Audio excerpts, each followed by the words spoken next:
قرآن سرگم مینا مسلمان یما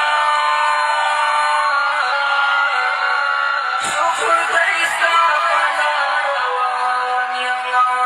دسپین قرآن. السلام علیکم ورحمت الله وبرکاته. ملګرو زم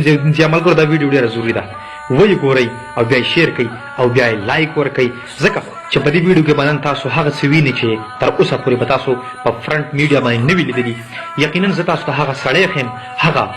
غازي راته ښیم، هغه دلیر او هغه بهادر چې کوم په اسلام او د قرآن په محبت کې هغې خپل ځان په اور باندې ولګاو، هغې خپل چې کوم امیدونه هغې د دنیا نه قطع کړل، هغې خپل ځان د مرګ په خوله کې واچاوه، خو د قرآن د بې حرمتۍ او د قرآن د سوځولو دغه میله چې کومه وه هغې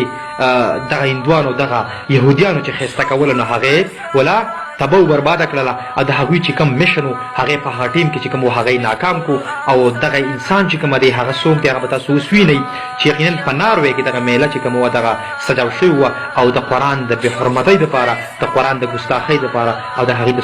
سوځولو دپاره دغه میله چې کومه بزرګان او کافران یهودیان چې کوم و هغه راغونډ شوي او دغه قرآن ته یې کتل او مزه یې اخیستله. په دغه ځای کې چې کومه سیکیورټي هم موجوده وه، په دغه ځای کې غرار خلک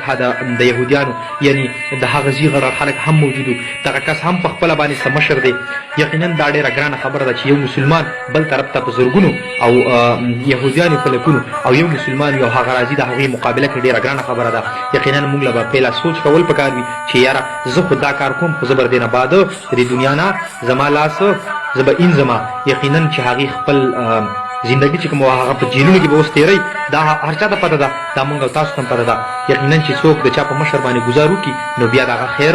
نه وي. په دغه شان د یهودیانو په دغه مشر باندې چې کوم دغه خپله لته والې ده د یې ډېر د نرتوب کار کړی.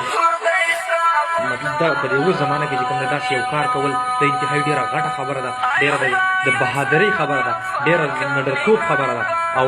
دغه کار چې کومه دی دا هر انسان چې کومه نشي کولی، دا هغه انسان شي کولی چې د چا په زړه کې د محمد صلی اسلام محبت، د الله مینه او د قرآن محبت پروت وي. نو هغه داسې میلې چې کومه دي هغه ناکام کوي او داسې قسمه خلک چې کومه دی بیا یو ډال مخې ته جوړېږي، خپل ځان هم په اور باندې سفي کوي خو بل هم تباه کوي. نو ملګرو دا ویډیو سره شیر کړي او دغه کس دپاره دعاګانې وکړئ چې په دغه څومره مشکلاتو تېرېږي نو الله د هغه مشکلاتو